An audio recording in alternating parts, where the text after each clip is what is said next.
Olá, galera! Para quem não me conhece, sou Lucilene Campos, professora de Biologia. Hoje é a nossa última aula falando sobre fotossíntese. O tema de hoje vai ser sobre os fatores ambientais que afetam a fotossíntese. Galera, o que é fotossíntese mesmo, hein? Já temos 2 vídeos falando sobre isso, hein? Tem que saber na ponta da língua. O que é fotossíntese? É um processo em que os seres produtores conseguem produzir o seu próprio alimento. E o que eles liberam para o ambiente? O gás? Oxigênio. E o que é um ser produtor? Que eu já trouxe a minha plantinha que eu usei também no segundo vídeo. O que um ser produtor precisa para fazer fotossíntese? Energia solar, gás carbônico e água. Então, eles vão estar usando, os produtores, esses 3 elementos para estar produzindo o seu alimento e estar liberando o quê? O oxigênio. Se minha plantinha precisa da energia solar para produzir o seu alimento, eu vou deixá-la direto no sol. Assim, ela vai conseguir produzir mais alimento. Ela vai crescer mais rápido, vai ficar mais bonita, mais florida. Isso vai acontecer? Não vai. Então se ela precisa de gás carbônico, eu vou deixar em um lugar bem poluído, com uma alta concentração de gás carbônico, para produzir mais alimento. Isso vai acontecer também? Não, isso não vai acontecer. Então a minha plantinha, para ela produzir o seu alimento, tem um limite. Por exemplo, se eu deixá-la no local com muito sol, minha plantinha morre. Ela, no caso aqui, só gosta do sol da manhã. Se eu deixar em local do sol da tarde, ela vai morrer. Se eu também colocar muita água nessa minha plantinha, ela também morre. Então, essa plantinha aqui, ela tem um limite, assim como todas as plantas. Hoje, a nossa aula vai estar envolvendo esses limites. Só que nós vamos estudar na forma de gráficos, porque é assim que essas questões que envolvem essa matéria, elas são cobradas. Então, esse gráfico aqui vai mostrar a intensidade luminosa que vai estar interferindo na taxa de fotossíntese. Nesse já é a temperatura e aqui a concentração de gás carbônico. Então, por exemplo, quando a intensidade luminosa está baixa, a plantinha está produzindo pouca fotossíntese, está produzindo pouco alimento.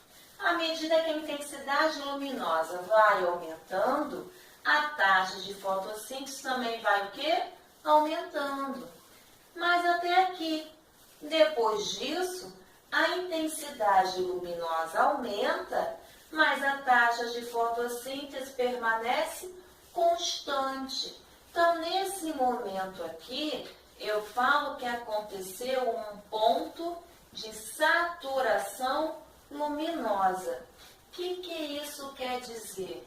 Que todas as clorofilas, naquele momento ali, elas estão ocupadas. O que é clorofila, galera? É um pigmento verde que está dentro dos cloroplastos, que tem a função de quê? De segurar a energia solar. Ou seja, vai estar segurando ali a luz. Como não tem mais clorofila para estar capturando essa energia luminosa, eu falo então que aconteceu uma saturação. As clorofilas estão ocupadas, então a intensidade luminosa não vai estar fazendo diferença. Já esse gráfico aqui, ele está mostrando o quê? A temperatura. Então, para a fotossíntese acontecer, ela gosta de uma temperatura elevada. Então, em torno de 35 graus Celsius, a fotossíntese vai estar acontecendo super bem, de vento em polpa, tá? Abaixo de 35 graus Celsius, a fotossíntese já vai o que? A taxa? Diminuindo. Bem como acima de 35 graus Celsius. Por quê? Porque as proteínas em uma certa temperatura, elas vão estar desnaturando. Como eu falei com aquela minha plantinha. Se eu deixá-la no sol da tarde, a temperatura aumenta, né? Ou seja, a temperatura é mais elevada. E todas as proteínas da minha plantinha ali vão começar a desnaturar. Aí ela não produz mais fotossíntese. Se não produz mais alimento, o que acontece com a planta? Ela morre, tá?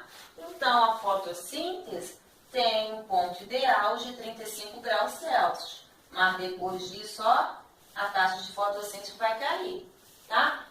Já esse outro gráfico aqui, eu falei que está em relação à concentração de gás carbônico. Então, quando a concentração de gás carbônico está bem pequenininha, a fotossíntese também, a taxa é bem pequenininha. À medida que a concentração de gás carbônico vai aumentando, a taxa de fotossíntese também aumenta, mas tem um limite. Até de 0,3% é o ponto ideal. Depois disso, a taxa de fotossíntese se mantém. Ela não aumenta. Em alguns gráficos, pelo contrário, coloca que numa alta concentração de gás carbônico, a taxa de fotossíntese diminui. Por que eles fazem isso? Porque o gás carbônico, quando ele entra, está dentro da célula vegetal e não participa do processo de fotossíntese, ele fica largado, ele fica abandonado, ele não quer ficar sozinho, não. Ele se junta com uma molécula de água e forma o ácido carbônico. O ácido, então, o que vai fazer? Vai diminuir o pH do vegetal. Diminuindo o pH, as proteínas envolvidas com processos de fotossíntese, elas vão desnaturar e também não vão conseguir mais produzir o alimento do vegetal. E o vegetal morre por falta de comida, tá? Eu falei para vocês que a clorofila tem a função de segurar a luz solar, não é isso? Só que a clorofila, ela não consegue segurar qualquer espectro de luz, não.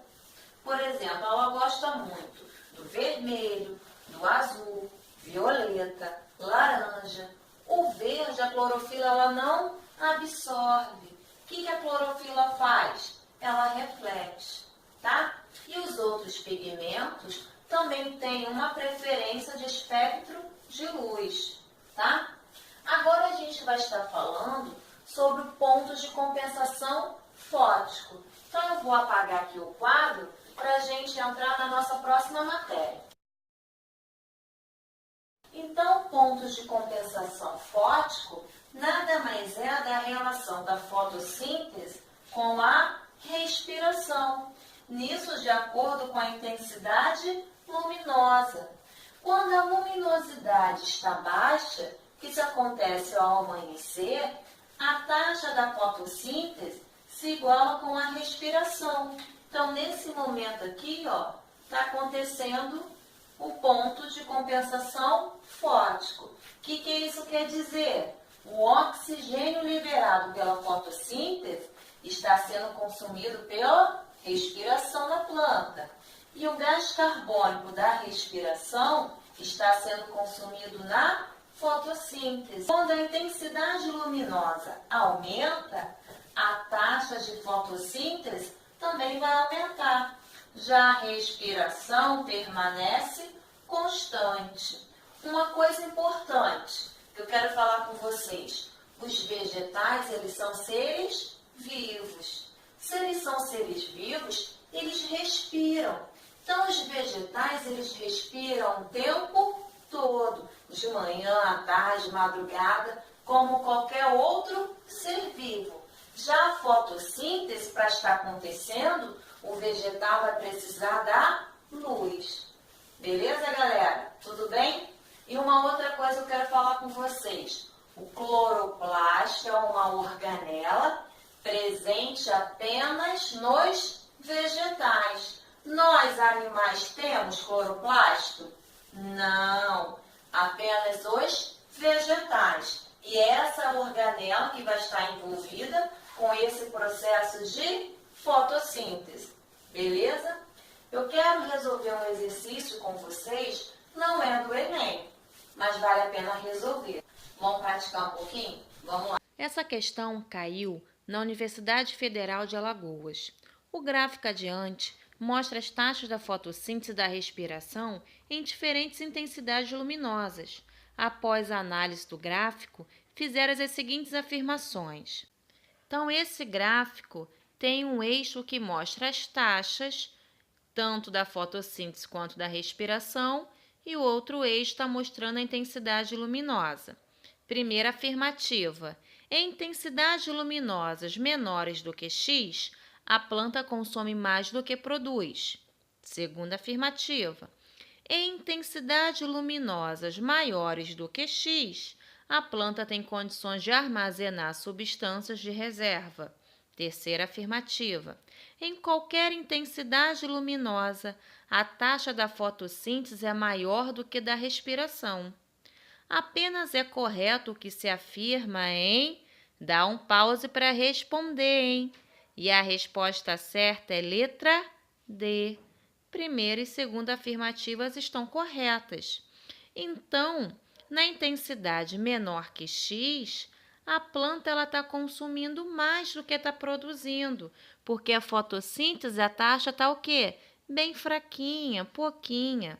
Já na segunda afirmativa está falando que a planta consegue guardar a substância, consegue reservar. Está correto, porque ela está produzindo mais do que ela está consumindo na respiração. Então, tanto a primeira quanto a segunda afirmativas estão corretas. Vamos ver o erro dessa terceira afirmativa. Diz que a taxa de fotossíntese é sempre maior do que o da respiração, em qualquer intensidade luminosa. Então, a gente viu que não, que antes do ponto X, a fotossíntese ela é menor que a respiração. No ponto X, é o que vocês estudaram, está acontecendo compensação fótica. O que está sendo produzido está sendo consumido. Só quando a intensidade luminosa ela aumenta que vai fazer diferença na fotossíntese. Então, só depois do ponto X que você tem a fotossíntese a taxa maior do que da respiração. Parabéns para quem acertou. Então, a resposta é letra D. E aí, galerinha, conseguiram acertar essa questão? Espero que sim.